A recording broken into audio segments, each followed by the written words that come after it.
The Tom Woods Show, episode 1888.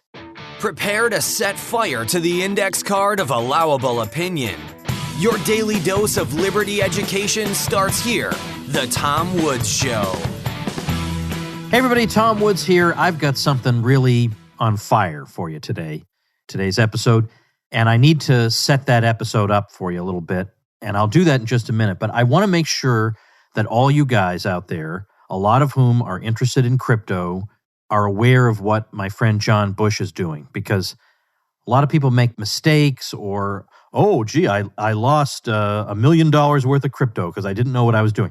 I mean, come on now, right? No Tom Woods Show listener should be having problems like that.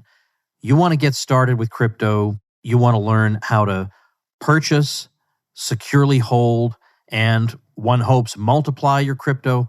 Well, John has a course called Demystifying Crypto, how to buy, hold, and multiply your cryptocurrency, and I strongly recommend you do it. I've sometimes said that one of the problems with crypto is that it's not that user-friendly. Like your grandmother would not instinctively know how to do it, and I think a lot of people feel that way. John is going to demystify it for you, and he's going to make it easy for you to do. And not to mention, they're offering a bonus section on internet privacy. So if you're tired of big tech snooping around your digital life, then this workshop's going to teach you browsing habits to hide your digital footprint and how to send and receive encrypted messages that even the state can't read. So this is not to be missed. This isn't some little random promo Woods is doing. I strongly urge you to do this. And you're going to love John Bush. He's been around forever. He's been around since he was like 12, it seems like. When I met him, he looked like he was like, now he looks like he's 15. I don't know why. The guy doesn't age somehow. But you're going to really, really benefit from this. So how do you sign up for this workshop? Go to cryptoandprivacy.com. Cryptoandprivacy.com. Do not miss this thing. You're going to love it. Now, for today, I'm sharing with you, if the comments on the original version are to be believed, something that is absolutely on fire. Okay, this is an interview I did just several days ago on The Naturalist Capitalist, hosted by Reed Coverdale. Now, the two things you need to know in order to make sense of this, and I really think you're going to love it. Reed really directed me through a lot of different topics, so we had an interesting conversation. There's some COVID in here, but it's not just that by any means. But believe me, we had a lot of different topics.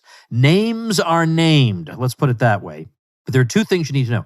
Number one is, I had LASIK surgery last week. If you're on my email list, either one of my email lists, you would have probably seen me complaining about certain aspects of it. I'm really thrilled with how it came out. But the long and the short of it is this. I was supposed to be interviewed by Reed that very night, and I didn't realize that, the first day that you have it, you're supposed to have sunglasses on indoors and outdoors. So I had sunglasses on while I'm doing the interview with him. And I will probably be making reference to it here and there in the interview. And at one point, I actually have to have eye drops put in my eyes. I mean, it was a nut house, but we decided to go ahead with it anyway. So that's one thing. But the much more important thing for you to know about has to do with the Libertarian Party of Nevada, which I make several references to in this interview. And they are quite disparaging references, as you will hear. Well, what you need to know is that just in the interim, just between that interview several days ago and this past weekend, there was a clean sweep. Normal people came in and swept away really the most vile group of people associated with the Libertarian Party ever. I mean, these people were somehow trying to run a libertarian state chapter while despising libertarianism. I don't think that could be done in the long run, and it turns out it couldn't. A bunch of good, decent people, knowledgeable people about libertarianism came in and swept them all away in a clean sweep. It's an amazing thing, and I'm going to be talking to the new chair of the Libertarian Party of Nevada this week on the Tom Woods Show. So I want you to know that the disparaging reference I make to them, all those references are to a previous version of the Libertarian Party of Nevada, not what that party is now and will be in the future. So I just want you to know that as you listen. Now, go ahead and enjoy this. I think you will. Here we go. Hello, everybody. Thank you for watching The Naturalist Capitalist. I am your host, Reed Coverdale, and I am very excited to have on the show today an accomplished author, the host of The Tom Woods Show, Tom Woods himself. How you doing, Tom? I'm doing okay, Reed. Do you want to explain, or do you want me to explain why I look like this? Well, yeah, I'm doing it in solidarity with you, but why don't you explain everyone what's going on? Well, my Facebook friends and my Twitter followers will know what's going on, but I had LASIK surgery done today. And for the first 24 hours, you have to wear sunglasses. And you also, I didn't realize all the details till I got there. So they have this form you have to fill out, signing, indicating that you consent to everything. And it's, oh, okay, well, there are a few things like you can't skydive for a couple of weeks. I thought, no, I can live with that. No eye makeup for a week. Okay, 2 for 2, no problem. But then it's things like, now you are going to experience burning and stinging. And for the first day, you need eye drops put in your eyes every 15 minutes. And then for the next month, you need it 4 times a day. And for the first week, you need 2 other kinds of eye drops, also 4 times a day. I don't know if I would have done it if I'd known all this was, my vision was good enough, let's say, beforehand. But anyway, so I am actually halfway through this, going to have to go off camera and get eye drops put in my eyes and come back. So you guys you'll have to talk to the audience, or I don't know, have a drink. I don't know. Yeah, no, this is completely typical for my show, all these weird interruptions. So it's all good. Yeah, it was funny. I actually saw your post on Twitter before I read the email that your scheduler sent me. And I was like, this is going to be awkward. I'm not sure how we're going to work this out. But you said something along the lines of, maybe he'll find it entertaining enough that he'll still want to do it, or something like that. I forget the phrase. It was funny. Because you'd be the only interviewer who's ever had this experience with me. So that's right. Yeah. Yeah. I mean, I didn't want to turn it down. No way. It's a once in a lifetime opportunity.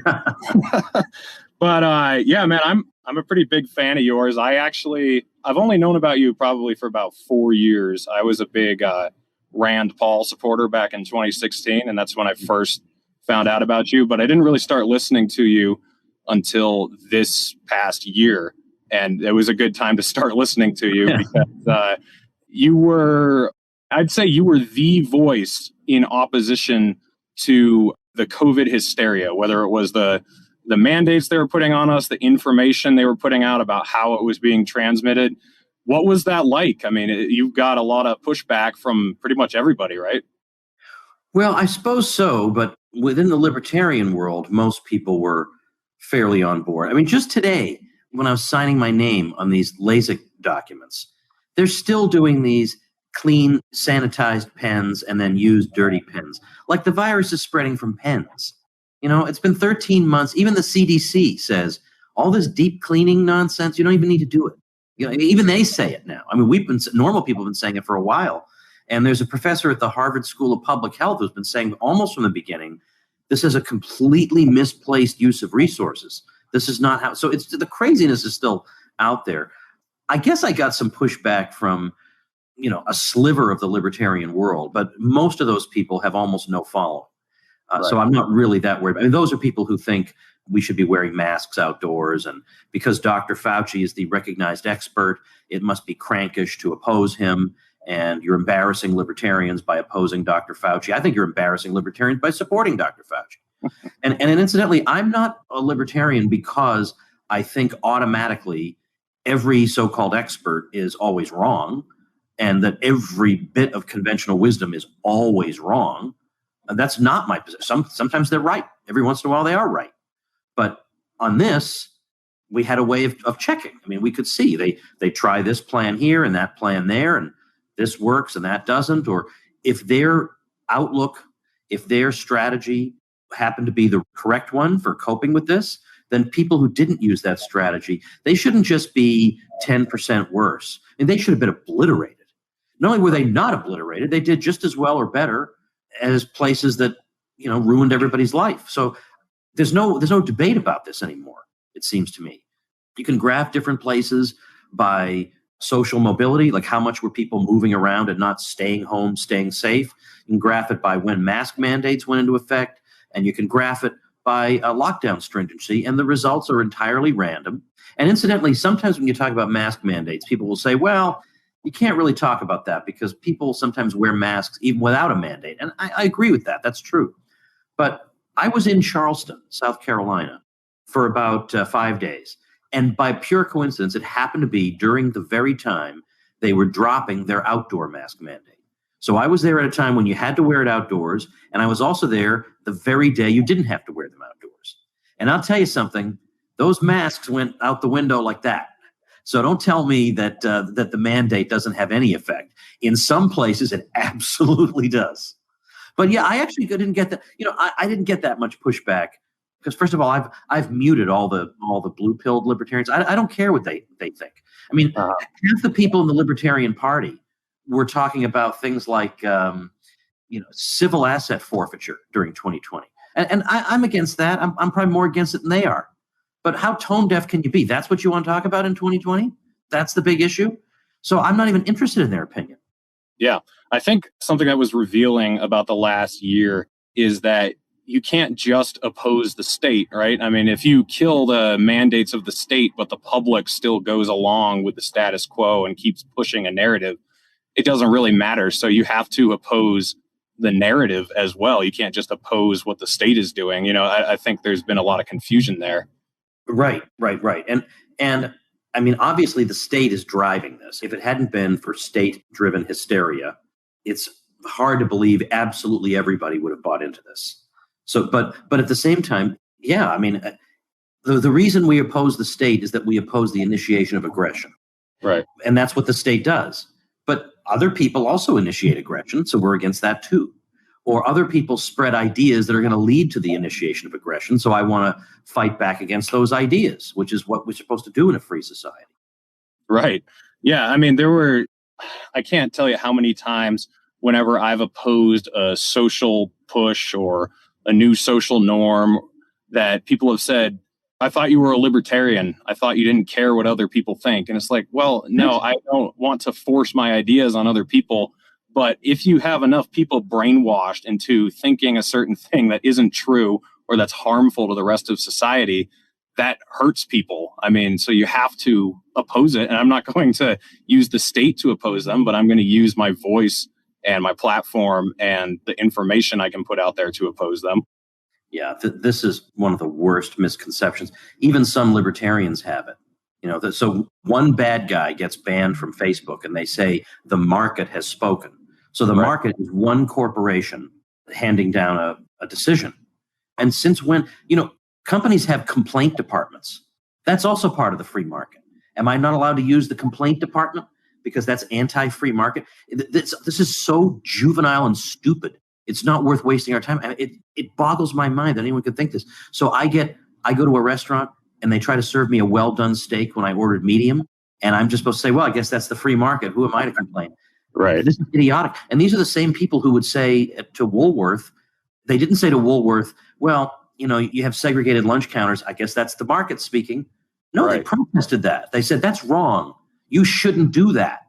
Okay, well, yeah, that's what we do. We complain. We say things are wrong. We don't automatically say that every corporate decision is the free market speaking. I mean, this really is a dumb caricature. And notice it comes only from people who are obviously not well-read. It comes from no scholarly people. So if you look at people who might be on the left wing of libertarianism, the ones who have actually read stuff don't go in for this nonsense. Sheldon Richman doesn't. Gary Chartier doesn't. The actual scholars don't do any of that. It's frankly, the shit posters on Twitter who go in for it because none of them have read anything. Yeah. What I do think is the hard concept to grapple with and to figure out where the balance point is with cancel culture, because cancel culture in and of itself isn't actually a bad thing, because that's what we're doing by opposing, vaccine passports. Like, we've made threats, like, we're not going to buy from this company if you guys start using vaccine passports, if it's a privately run enterprise. So I'm wondering, where do you think the balance is? Like, when does cancel culture become this toxic thing that we've become familiar with nowadays? Where's the balance between using it to oppose things we don't like and then where it just becomes ridiculous and it's actually working against free speech and shutting down people who have important things to say?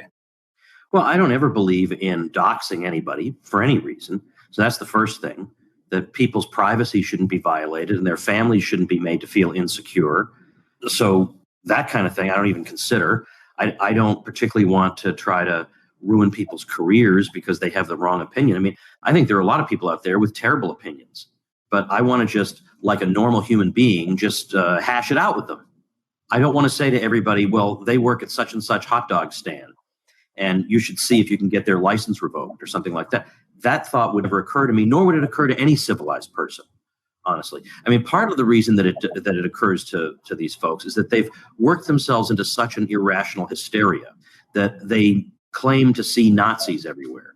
I'll tell you something, there basically are no Nazis in America. I mean, the idea that Nazis are the problem in the United States today, with the left in the saddle in every conceivable area of life, absolutely every area of life, absolutely dominant. And if you doubt me, name me 3 conservative victories of the past 100 years. I don't think you can. Okay? Right. I don't think you can. The left is in the saddle in every single area of life. So the idea that Nazis, whoever they, okay, maybe there are 3 dozen of these people. They have zero support. They have zero money. They're all losers. No one favors that cause. That's what you're going to be worried about. And meanwhile, over the past year, none of those people ruined your life. None of those people made you burn through your savings for no reason or subjected you to pseudoscientific nonsense that little by little they're walking back. Now they're saying, well, we don't even know. There are actual epidemiologists saying we don't even know where they got that 6-foot rule. It's like they just made it up. I mean, one actually said that recently. A distinguished professor said, it's like they just made that up. Oh, gee, not like other people haven't been saying that the whole time. Or, gee, wearing masks outdoors is pretty stupid. That's the new thing coming from Slate and all the main. It's like, oh, we knew that all along. No, you didn't. Oh, no way you didn't. You were posting pictures of yourself jogging outdoors wearing a mask. Okay, so don't give me that. So in terms of cancel culture, well, first of all, I think it's a stupid term. I don't like that term. But I have no problem with boycotts and saying, I disapprove, not of some secret opinion you hold in the dark depths of your soul. And so therefore, I'm not going to, because I'm not in the business of trying to read minds or hire private investigators to find out the secret opinions of the people who make my ketchup. I'm not interested in any of that, nor should we be, because that would be the end of all commerce and a normal division of labor.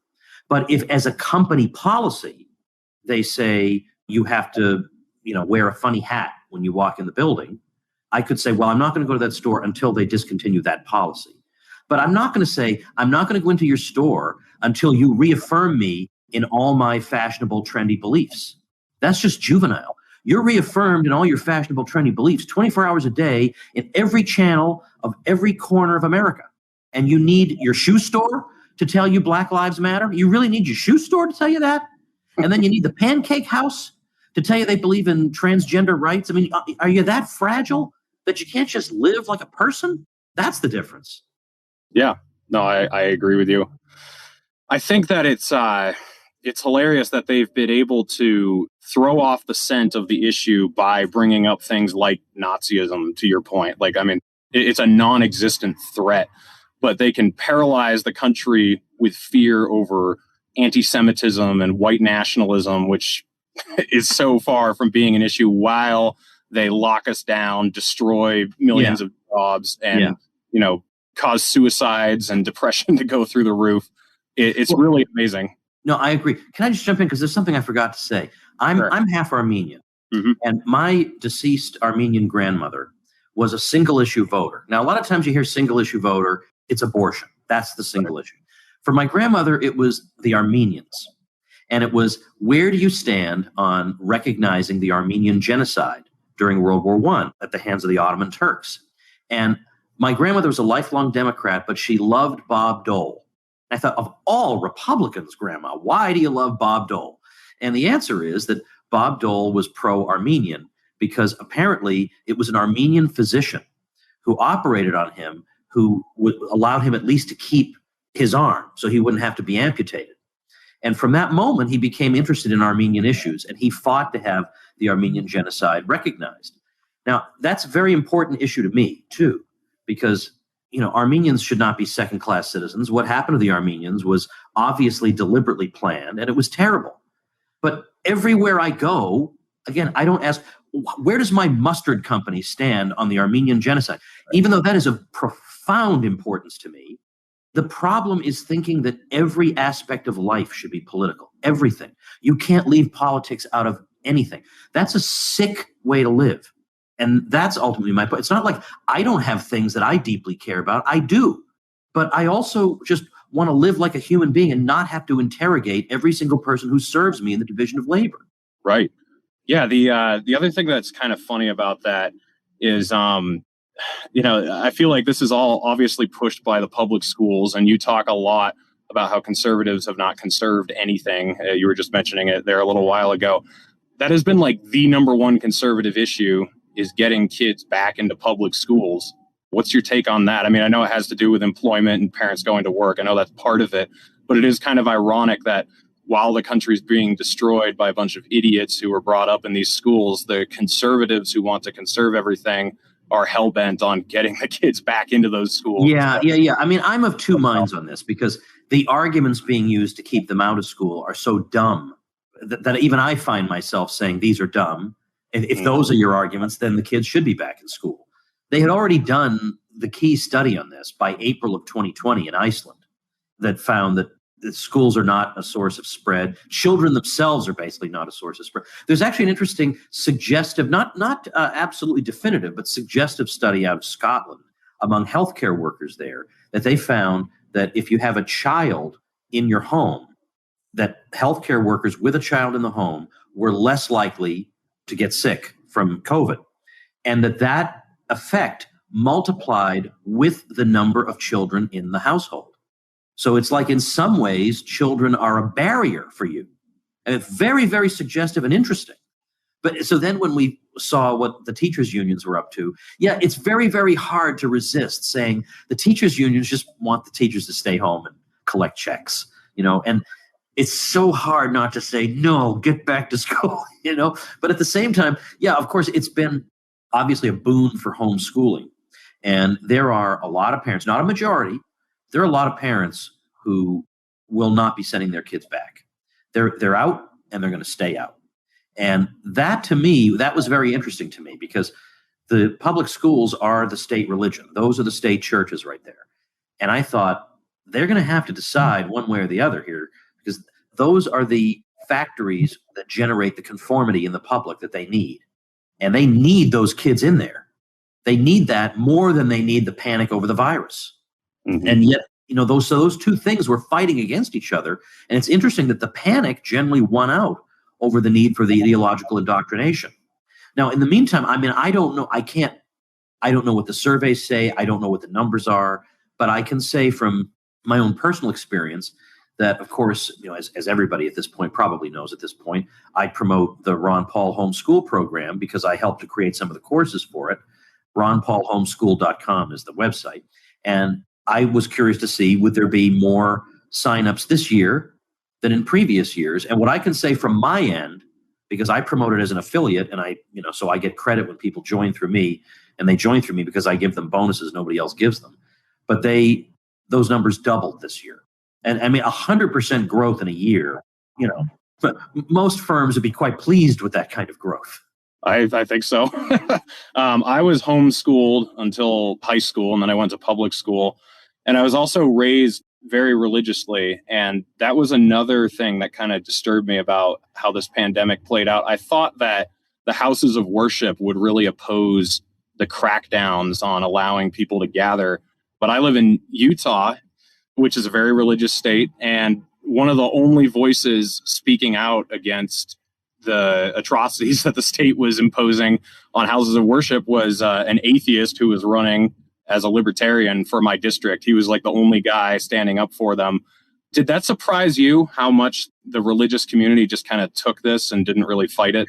I'm sorry to say it didn't surprise me, because as we've seen, most such people, they're caught up in the establishment way of thinking, desperate for approval.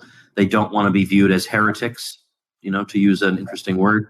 And so they'll do what they're told. I mean, my gosh, if there were ever a group of compliant, pathetic, spineless people, it's the American Catholic bishops. And I mean, indeed, most Catholic bishops around the world. I mean, honestly. So that part didn't surprise me. It's not surprising to me that the resistance came from what we might call the outliers. And the outliers in this case would be traditionalist Catholics, People, for example, who go to the old Latin Mass, you go to those anywhere in the United States and almost no one's wearing a mask, and they're at full capacity. Nobody's wearing a mask. Anybody at an Anglican use parish, which is a Catholic form of Catholic worship that was adapted for Anglican congregations, they're very conservative. They're full capacity, no masks. The Society of St. Pius X, which is in a kind of a limbo situation vis-a-vis Rome, they're the ones who actually were behind some of the lawsuits over the capacity restrictions. And they were in lawsuits. These were lawsuits that were litigated by my friend Chris Ferrara. He and I wrote a book together years ago. And Chris fought these cases successfully in New York, New Jersey, California. And these were cases with traditionalist priests and Orthodox rabbis. And the Orthodox, very interesting. I mean, it's just like traditionalist Catholics. The comparison is, or the similarities are striking. I mean, they're both considered, like, as Chris says, the Taliban of their respective religions. They're both treated absurdly. They're both treated as outcasts. But they're the ones who actually had the stones to stand up and say, sorry, we're not abiding by this. And so even an atheist libertarian who is contemptuous of religion has to, in this particular case, appreciate the outliers. And by the way, the outliers is a great way to describe us too, isn't it? Mm-hmm. It was the outliers of all kinds who stood up against this. It was the religious outliers, and it was the philosophical outliers like you and me. It was lifestyle outliers who refused to do it. It was the outliers. It was the ones who didn't care about respectability, who didn't care what their neighbors thought or what Dr. Fauci thinks or whatever, who were willing to make their own risk assessment intelligently and live like a human being. So my memory is a little fuzzy on this, but how early did you go hard in the paint against everything that was going on? Was it immediate, or was it a couple weeks, or was it a couple months? When did you snap and say, okay, enough, this is crazy? I don't know the exact date. I have to go back and look. It was fairly early, but I will say that, I'm not perfect. And early on, I was concerned about it. And I probably said things that I shouldn't have said.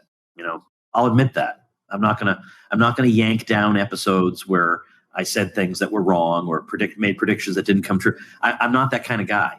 Yeah. The good, the bad, and the ugly is up there forever for everybody to see. But I will say that my initial concern, it was that we were in the unknown, really.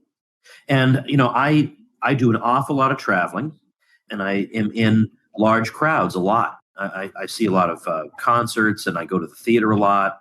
And so I was wondering about, should I do these things? Should I postpone or cancel events? And I just was unsure about it. And there were a lot of libertarians, even early on, I give them credit, who said, oh, come on, don't go so crazy about this.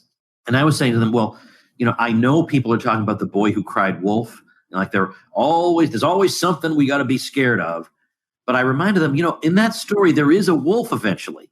Right. A wolf does come along. It's not like all predictions of bad events must be wrong because of the boy who cried wolf.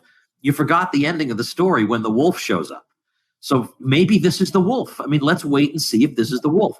So what made me change a bit was I was looking around just trying to find a variety of perspectives, as I figured there had to be some people who were deeply pessimistic about the prospects and some who were deeply optimistic.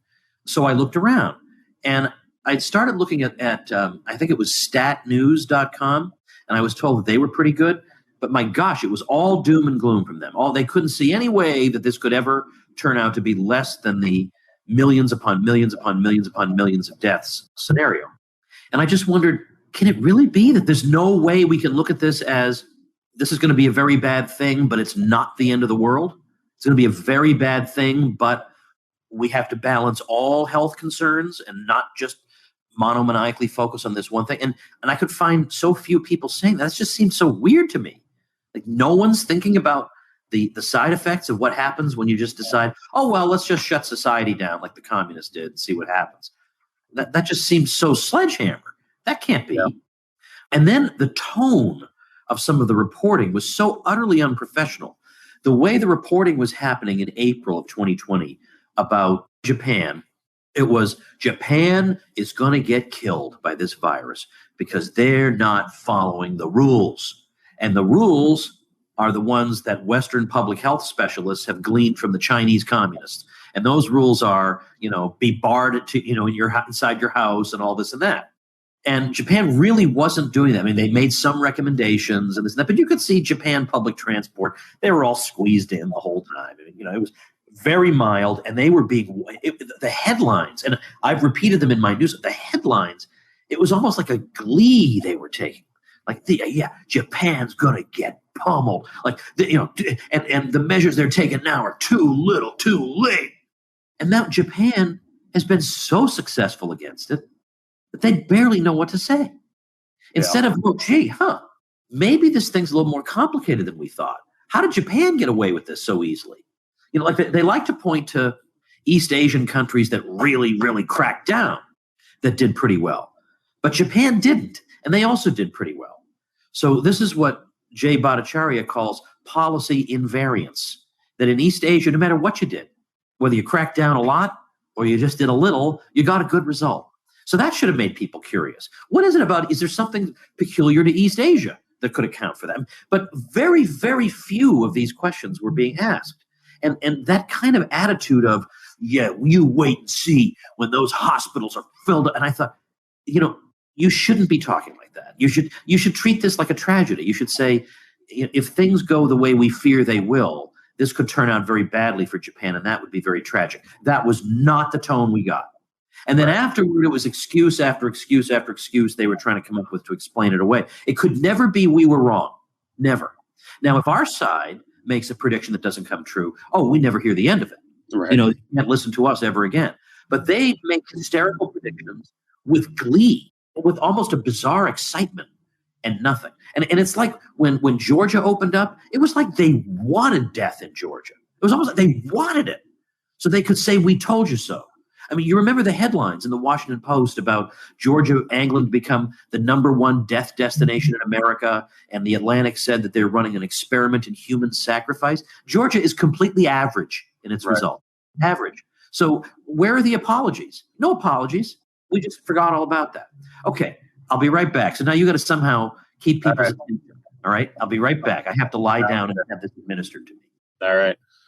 Hey guys, thank you for watching this. I want to give a big shout out to Dave Smith. He's the one who helped me set this up. He's obviously friends with me and friends with Tom Woods. And I tried to get it's kind of hard to get a hold of some of these people if you don't know them. So Dave was my connection there. I don't know if he's watching or if he'll see this, but thank you, Dave. And I was hoping to get him on for episode 100 because it would have been round and, the big climax, but it's all good as long as I get him on. Episode 106 is fine.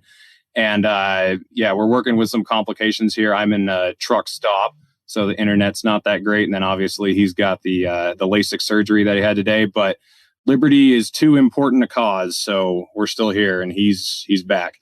So the second half of this, I want to talk about a little bit different subject, but I have had a couple controversial people on my show, and I'm nowhere near as big as you, but I've had Ryan Dawson and Pete Quinones, people kind of that ilk, and I get a lot of pushback for having them on. I've watched a lot of your interviews, and I remember one in specific with Stefan Molyneux, where you told him, I want to have you on because people don't want me to have you on. Yeah. And I think that's great. Do you want to just expand on that a little bit? Why that is? Yeah, sure. I mean, I don't want to let people tell me what I can do. And as Dave says, he can have very friendly conversations with left-wingers. And nobody says, why didn't you call them out on blah, blah, blah? And usually it's because the leftists who complain about Dave don't care about blah, blah, blah. They really don't, honestly. They care about 3 vaguely libertarian things. But honestly, they don't care about the welfare state or that. I mean, they could get. And Austrian economics, they think is crankish, so they don't even believe in that. I mean, so none of them, they don't care about the Fed. None of them care about this. Like, these aren't, the people who criticize us are the last people you would ever go to if you had could you imagine if you had a question about interest rate formation that you'd go to Adam Bates? I mean, thought would never, ever cross your mind. Right? Or if you want to talk about homesteading theory, you'd go to Andy Craig. I mean, really? Would that ever enter your mind? Never. Now, I'll never mention their names ever again. I shouldn't have mentioned them now. Add up their audiences, and I would say there might be 4 people who'd be willing to cross the street to hear them speak. Okay? That's about it. Dave and I fill entire banquet halls with people. So, who cares, right? But so, like, for example, I had Ralph Nader on my show, and I thought, well, there are a lot of things I disagree with Ralph Nader on, but while he's on my show, I'm going to focus on areas of agreement because I want to talk to people about liberty, and I want to find common ground and see where we can work together and build on that. So we talked about corporatism and anti-war. We had a very pleasant conversation. Not one person wrote to say, look, he has done a lot of destructive things to the American economy that have harmed a lot of people. Not one person. Right. But if I have Molyneux on, it's, well, I can find 5 out of context sentences that he said, and they are out of context. They are. Mm-hmm. None of these people have ever listened to a conversation by Molyneux. Absolute 100% guarantee they have never actually listened to him. And I don't listen to that many podcasts. Maybe I don't agree with Molyneux. So I don't know. What? So what? Who cares? How could Molyneux possibly be worse than John McCain? Impossible. Right. That is literally an impossibility. Now, for blue-pilled libertarians, they actually respect John McCain because he's a war hero and he was in a prisoner of war camp. And like, they actually think that way. I don't think that way. I think the man was a monster in every conceivable way. He was in no way a maverick. A maverick. Yeah, a maverick means sometimes he sided with the left wing of the establishment. Oh, wow. What a crazy maverick that guy was. If I had John McCain on, there wouldn't be no concern at all if I had a friendly conversation with him. So these people have zero credibility. And Molyneux has done a lot of very important work, and he's very interesting, and particularly on peaceful parenting. He's been outstanding on that. So, yeah, so for crying out loud, so what? I mean, just, again, and again, most of these people are children. It's like we're talking to 12-year-olds. And again, then go start your own podcast where you have people who are going to spend all their time talking about price controls and how price controls lead to shortages. If you want to have boring shows about that, or if you want to say the same thing over and over about legalizing sex work, which I believe in, I totally believe in, but if you want to have that on every episode, go ahead and do it. And we'll compete in the free marketplace of ideas and see who wants to listen to your show and who wants to listen to mine. Yeah. I'm like you, where it's not just that I don't care that they think that, but they actually drive me to want to have those people back on. Like, I've had Ryan Dawson on 3 times now. I'm having him on again next month. And I want to, because I almost like the reaction it gets at this point, because you're right. They're just children. They're just so ridiculous. So, well, I mean, also it just goes to show I'm not even listening to them. And the thing is, my audience keeps growing. You know, I keep expanding. I'm doing new things. I'm launching a new membership site this year. I mean, Tom Woods Inc. keeps on growing. And my mailing list has doubled over the past year. In less than a year, my mailing list has doubled. I don't think that can be said for a single person who has criticized me.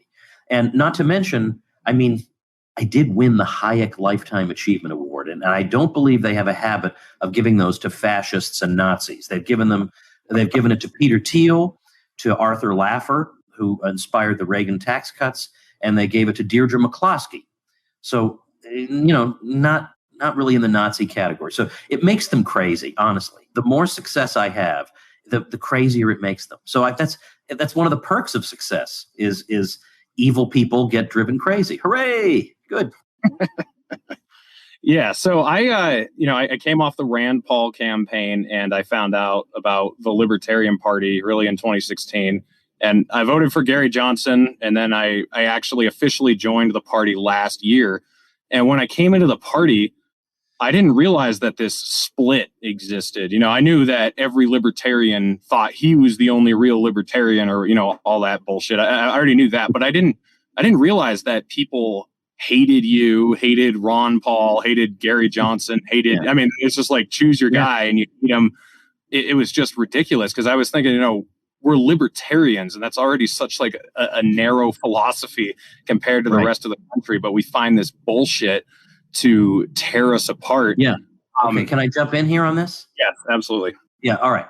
So I'll just say those people are loud, but they have no audience. The anti-Ron Paul libertarians, if they still had phone booths, they could have their convention inside one. It's just that because they're losers with no job, they have time to tweet all day. And it makes it seem like there are more of them than there are. Half of them are sock accounts. I mean, for heaven's sake, when Ron was running for president, these people didn't dare say a word. They didn't dare say a word because they knew they would get steamrolled by all the good libertarians who were out there working their tails off for this man.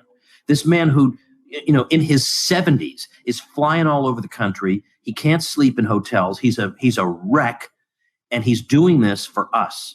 And he's talking about the things that matter. And they make a big production of how anti-racist they are. Look, this is a guy who couldn't possibly be more against the war on drugs, couldn't possibly be more against the Fed, couldn't possibly be more against the wars. Those three things do more to screw up young black men than everything else put together. Right. I've told the story before, but I'm friends with a man. Now, I'm going to conceal his identity, but some people will know him, but they already know me and they know him. But he's a former Marine recruiter, black. And because he's black, they sent him to recruit young black men. And he would recruit them. And then some of them would get cold feet and say, on second thought, I don't think I want to do this. And he said, may God forgive me, but I would say to them, hey, man, you're going to get in trouble. You already agreed to it. You got to do it. When I had no right to say that, of course they can back out. But I deceived them into thinking they couldn't. And who knows what happened to them? Who knows what happened to their brains, their hearts, their souls being churned up in that machine? Like that's got to stop, right? That's got to stop. Making people think that that's your way out is joining the war machine. That's got to stop. Right. And Ron was the only one who said the problem with the wars is not just that Americans are dying. It's that innocent foreigners who don't look like us are dying. Okay. Right. The anti-racist people almost never talk about that. Almost never. So none of them would have spoken against Ron because they're cowards. And so they're anti-Ron openly now because he's not in the public eye as much. And also because the whole establishment is anti-Ron, and they're always with the establishment. They're with Fauci, they're anti-Ron, they're with McCain was a great statesman, even though we disagree with him on pot, whatever trivial BS they have to say about everything. But It is a small sliver. I mean, honestly, as you know, I'm going to have a huge crowd at my 2000th episode event, October 16th in Orlando. That's going to be fantastic. None of these anti-Ron Paul people could do that. And half the time when they do, you see one of their people speak at a conference, the person bought his way into the conference. I could name a name, but generally no one wants to go see David Bose of the Cato Institute give a speech. I guarantee you, okay? When he's at a conference, that is not because there was a groundswell of support to hear. The guy is the world's biggest bore. All right. The Cato Institute dumps some money on the conference and he gets up there and talks. Okay. That's it. Their side is a paper tiger. Our side is where the ideas, the intelligence, the scholars, and the excitement and the grassroots enthusiasm can all be found. That's our side. Now, last year, for the first time ever, I spoke at PorcFest in New Hampshire. PorcFest has got all kinds of people. You have squares, and you have very, very not squares, let's say. But everybody, it's like the old Ron Paul movement. Even though we're different from each other, we all just enjoy each other. We all just have a great old time. But I thought, well, this might not be Woods country exactly these days, given how divided the movement is. So who knows? I got up to give my talk on that main stage. The entire place stood up before I even said a word and cheered. So, yeah, I know there's a handful of people who don't like me on Twitter, but I'm telling you, they would slit their own grandmother's throats if they could get a response like that. Yeah. So I think the other thing that's kind of funny is, a lot of people who are in the Libertarian Party, they always scold people for not joining because, they're like, what do you do? Why are you saying anything if you're not part of this? Well, then once you join, then they're upset you joined. Exactly. Yeah. Stay out. Yeah, right. I didn't join until last year because I just thought the party was such a joke. And so then I finally joined and I'm talking to people on the left and the right, finding crossover and trying to bring them more toward liberty. And everyone was freaking out at me that I was an entryist, trying to bring people in and, overrun the party with non-libertarians. And I'm like, what? You guys are a social club. You want your 100 people who all think exactly the same and to never change anything. Yeah, that's right. Because it's kind of like what it was like being a student in the Ivy League. There are so many student publications because everybody wants to be the editor of something. And It's exactly like the Libertarian Party. Everybody wants to be in charge of their little fiefdom. So it doesn't really matter. They try to paper this over with, well, we've got this deep, profound strategy for winning elections. Yeah, looks like it's working out terrific for you. It is what you're saying. It is that. It's an old boys network. and they don't like people elbowing their way in, even though our libertarian credentials are so ridiculously much better than theirs. I mean, in the Libertarian Party of Nevada, you have people who openly mock the non-aggression principle, openly mock it. The non-aggression principle is the moral foundation of libertarianism. And their arguments against it are totally stupid. Well, I mean, what's the definition of aggression? First, you have to know what property it. So what? So what? Yeah, there are a few definitions you need to know first. So what? That would be true of any axiom in geometry. Like what is the objections are juvenile and can be dispensed with in 5 minutes. So those people are going to lecture. Then there's another one over there. There's another one over there in the LP of Nevada who says that the atomic bombings of Japan were justified. So nice. incinerating women and children, that was justified because our regime was at war with their regimes. In other words, he thinks like a normie. He thinks like a blue pill person. He thinks, well, since our group of sociopaths was opposed to their group, it's okay for these totally unrelated people to be incinerated. That's not how a libertarian thinks. That's why you read Rothbard's essay, War, Peace, and the State. A libertarian does not think that way. And so it's not a surprise that person is against the non-aggression principle, thinks we should be wearing masks, who knows, when we're sitting up in our treehouse or whatever it is. Whatever the establishment view is, he kind of wants to take a 3% more libertarian view of it. And he also says, this is my favorite, he disputed that Murray Rothbard was an Austrian economist. So I said, well, unfortunately against you in that assessment would be such irrelevant nobodies as Henry Hazlitt, who said the opposite, that nobody economist Ludwig von Mises, and that other nobody economist who won the Nobel Prize, F.A. Hayek, all of whom clearly said that Rothbard was a key and important member of the Austrian School of Economics. But we do have some guy from the LP of Nevada. We do have to weigh that in the balance. I mean, these are the people we're intimidated by. Why? That guy's an idiot. Jason Weinman is his name. He's an idiot. If you think that, and you don't know what Mises said, or Hayek said, or Hazlitt said, you're not entitled to an opinion. So you're just embarrassing yourself in front of people who have read books. I know you don't hang out with many of those people, but they're around social media, and they see you're an idiot. Yeah. Yeah. So I agree with you on the extreme dichotomy between people like that and people like yourself. Then there seems to be more of a middle ground. You know, there are people who do not buy into the establishment narrative, but they're also kind of weirded out by, you know, the Mises Caucus people. They think they're a little too far. I don't think that those two factions should be at odds. You know, like, I mean, I would put someone like Justin Amash more in that category. He's not someone who buys into propaganda, but he's also someone who tries to present the message in a way that doesn't scare people. So we might disagree with that on some level, but I don't look at him as the enemy. Do you think there's a difference between? Yeah, no, there definitely is. And Amash has scolded the kinds of dumb guy social media libertarians I've talked about, rightly scolded them. And that's hilarious because they all support him. And so when he scolded them, I got a big laugh at that. But I mean, he's not really my style, but I would not consider him my enemy. I agree with you. And I don't think he considers the Mises Caucus people his enemy.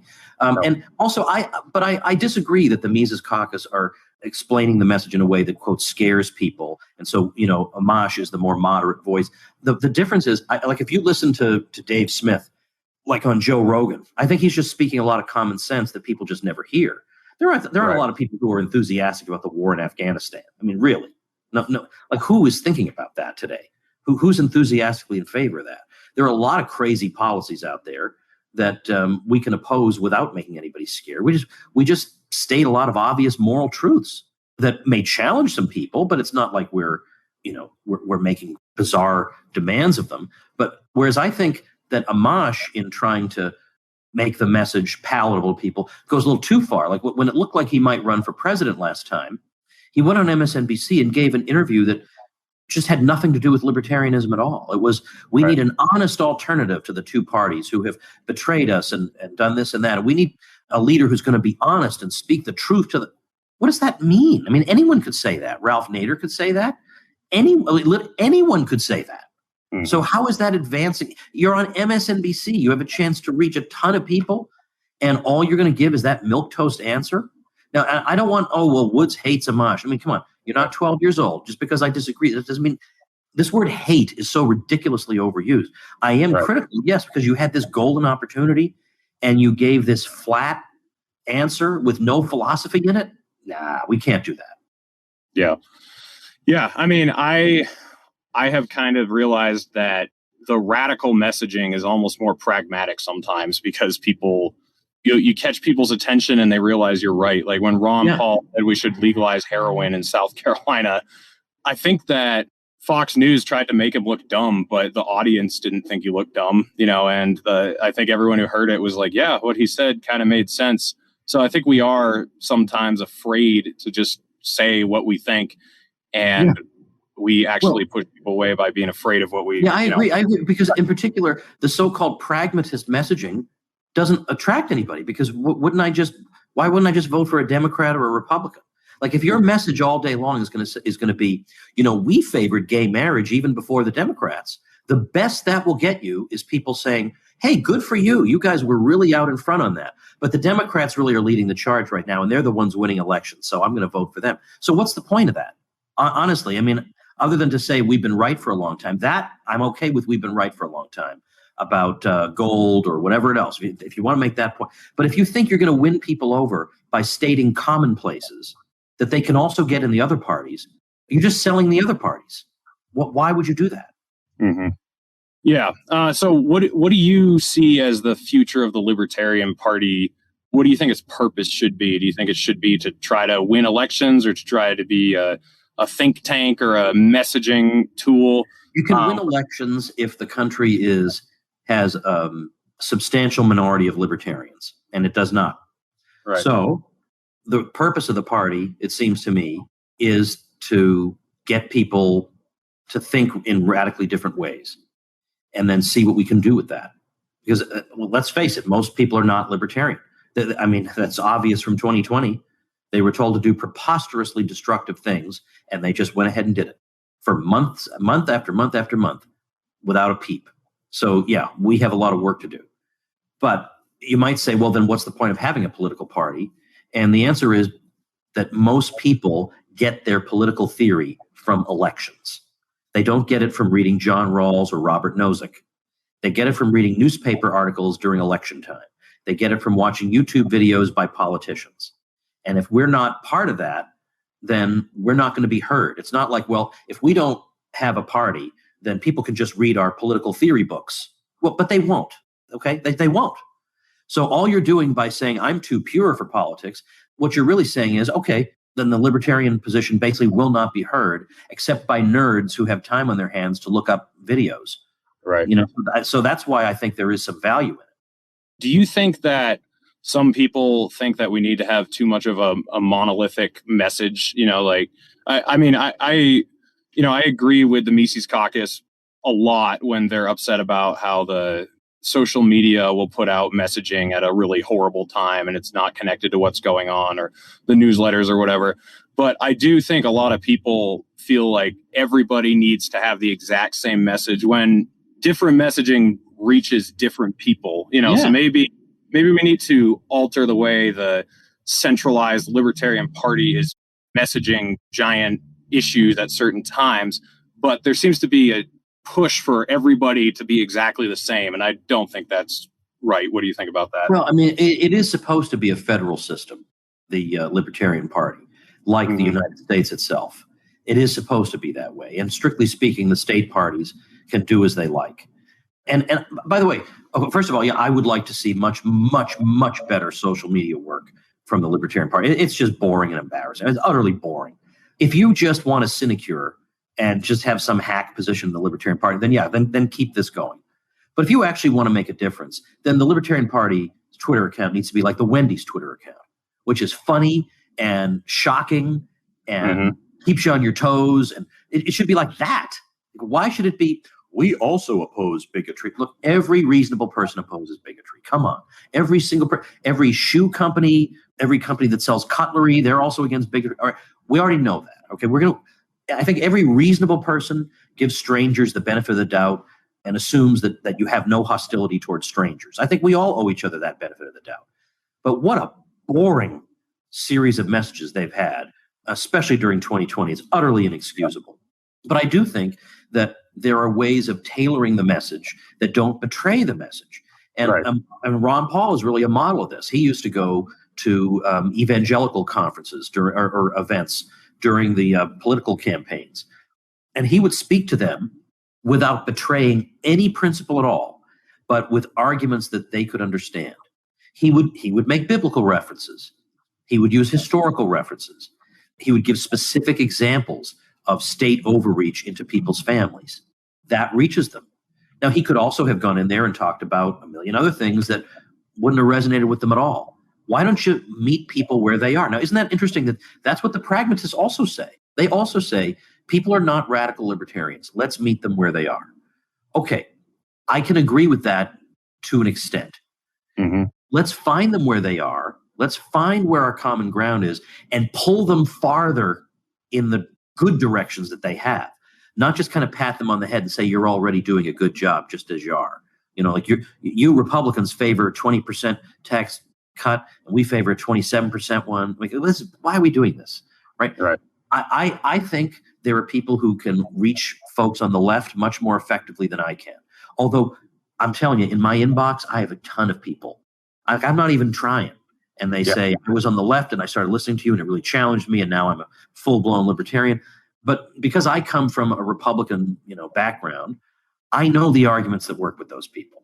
I know the things that I used to believe, the things that I fell for, the bad arguments that I just accepted reflexively. I know how to spot those weaknesses, those weak points, and say you've been deceived into thinking X when the correct position is Y.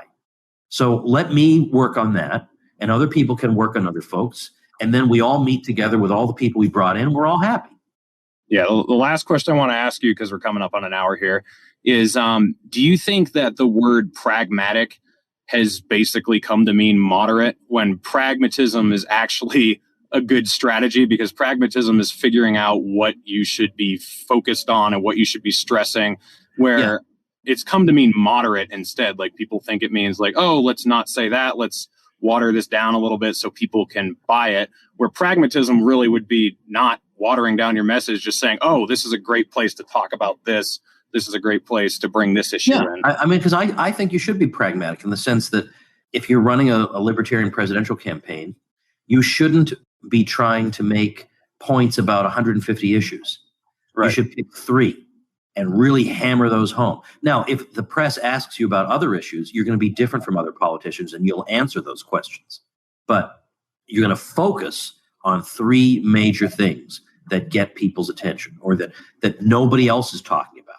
You don't take something that they're talking about and then you become 3% different. There is nothing pragmatic about that. That is a guaranteed loser. That's not going to get you votes, and it's not going to get any enthusiasm, and it's not going to change any lives. So pragmatic just means thinking about what's likely to work that does not betray our principles, what resonates with people best from our message. Because once you get them in, sometimes people say, well, how do I answer people when they ask me about the roads? And my answer is, don't talk about the roads. The roads? Right. Why would you lead with that? Right. What you say to them is, all right, well, how about this? How about, for the sake of argument, I'll concede the roads to you, okay? How about that? The tax dollars can go to roads. Let's talk about these other things. And then you talk about those other things. If you get them on board on those other things and they really start to see the world differently, they'll come back to the roads and say, I'm pretty sure we'd probably figure out how to lay down some tar, for heaven's sake. They'll figure that out on their own. Yeah, well, I want to thank you for coming on, Tom. I really appreciate it. I have a link to your Twitter, your website, and your YouTube channel so people can go follow you there. But if there's anything else you want to say or any other links or places people can reach you, I'll just let you say that now and then we'll close out. Yeah, sure. I mean, I like my latest free ebook because it shows all these different charts of, that related to COVID that just smash the establishment narrative completely. So I call the ebook COVID Charts CNN Forgot. So I would recommend people get that. It doesn't cost anything. It's at chartstheyforgot.com. All right. Well, thank you, Tom. I hope to see you at PorcFest. I'm planning on going there. You're going there this year, correct? Yes, I am. I'll look forward to seeing you there. All right. Great. Thank you. Thanks, Reed. All right, folks, that is it for today. Tomorrow, our old friend Brian McClanahan of The Brian McClanahan Show, who is a faculty member at libertyclassroom.com and knows an awful lot and has written a zillion books, is back on the show. And it's always great fun and educational when we talk to Brian McClanahan. So look forward to that. See you then. Become a smarter libertarian in just 30 minutes a day. Visit TomWoods.com to subscribe to the show for free, and we'll see you next time. Like the sound of The Tom Woods Show? My audio production is provided by Podsworth Media. Check them out at podsworth.com.